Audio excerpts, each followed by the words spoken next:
नमस्कार, आप देख रहे न्यूज फॉर नेशन और मैं हूं शुभी आपके साथ। बिहार में विधानसभा चुनाव के आगाज के साथ ही 2 चरणों का मतदान अब पूरा हो चुका है और तीसरे चरण की पूरी तैयारी सभी पार्टी और नेता की तरफ से की जा रही है। लगातार रैलियां की जा रही है, जनसभाओं को संबोधित किया जा रहा है, लोगों को अपने पक्ष में करने के लिए हर वो कोशिश की जा रही है ताकि ये अंतिम दौर है, अंतिम वक्त चल रहा है चुनाव का। ऐसे में ये आखिरी मौका होगा और इसको लेकर पूरी तैयारियां जोर शोर से की जा रही है।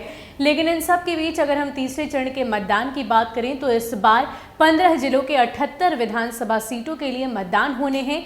ऐसे में आज हम आपको बताएंगे कि कौन सी पार्टी का कौन सा प्रत्याशी इस चरण में है, क्या कुछ किस पार्टी की तरफ से दांव पर है, ये सारी बातें हम आपको बताएंगे। आपको बता दें कि इस चरण में एनडीए की साख दांव पर लगी है। जहां जेडीयू का सबसे ज्यादा सीटों पर कब्जा है तो आरजेडी यहां सबसे ज्यादा सीटों पर चुनाव मैदान में है। वहीं पप्पू यादव और असदुद्दीन ओवैसी की सारी उम्मीदें इस चरण से है। ऐसे में बिहार का फाइनल चरण की सियासी लड़ाई काफी ज्यादा रोचक होती नजर आ रही है। बिहार के आखिरी चरण में 15 जिलों में चुनाव होना है। उसमें मुस्लिम बहुल सीमांचल तो यादव बहुल कोसी और ब्राह्मण बहुल मिथिलांचल की कुछ सीटों पर चुनावी जंग होनी है। इसमें पश्चिमी चंपारण, पूर्वी चंपारण, सीतामढ़ी, मधुबनी, सुपौल, अररिया, मधेपुरा, किशनगंज, पूर्णिया, कटिहार, सहरसा, दरभंगा, मुजफ्फरपुर, वैशाली और समस्तीपुर जिले की 78 सीटें हैं। ऐसे में इस चरण की 60% यानी 45 से अधिक सीटें जिस गठबंधन के कब्जे में आएगी उसके लिए सत्ता पर काबिज होना आसान हो जाएगा। इस चरण की 78 सीट पर महागठबंधन की ओर से आरजेडी सबसे ज्यादा सीटों पर चुनावी मैदान में उतरी है। अंतिम चरण में 46 सीटों पर आरजेडी उम्मीदवार किस्मत आजमा रहे हैं, जबकि 25 सीटों पर कांग्रेस उम्मीदवार हैं। इसके अलावा महागठबंधन के सहयोगियों में सीपीआई माले 5 और सीपीआई ने 2 सीटों पर अपने प्रत्याशी उतारे हैं। वहीं एनडीए की ओर से जेडीयू सबसे अधिक 37 सीटों पर चुनाव लड़ रही है। बीजेपी ने 35 सीटों पर प्रत्याशी उतारे हैं और वीआईपी की 5 और हम का 1 सीट पर ताल ठोक रही है। इसके अलावा ओवैसी आखिरी चरण में 2 दर्जन सीटों पर अपने उम्मीदवार उतारे हैं।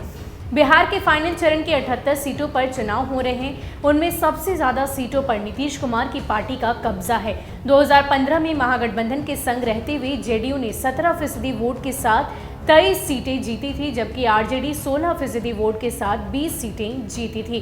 वहीं एनडीए की ओर से बीजेपी 25% के साथ 20 सीटें ही जीती जा सकती थी और एलजेपी को 3% वोट मिले थे, लेकिन खाता नहीं खोल सकी थी।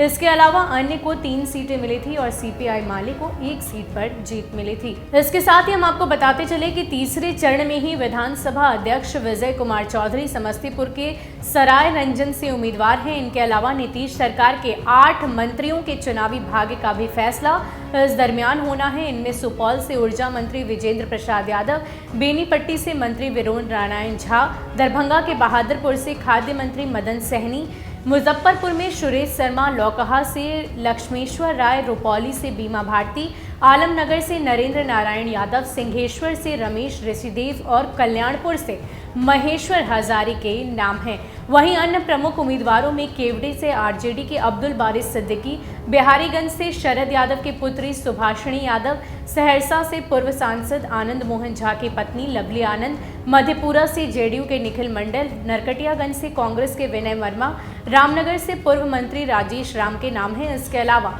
आमौर में एआईएमआईएम के प्रदेश अध्यक्ष अख्तरुल ईमान मैदान में हैं, जबकि मधेपुरा से पप्पू यादव की प्रतिष्ठा दांव पर लगी हुई है।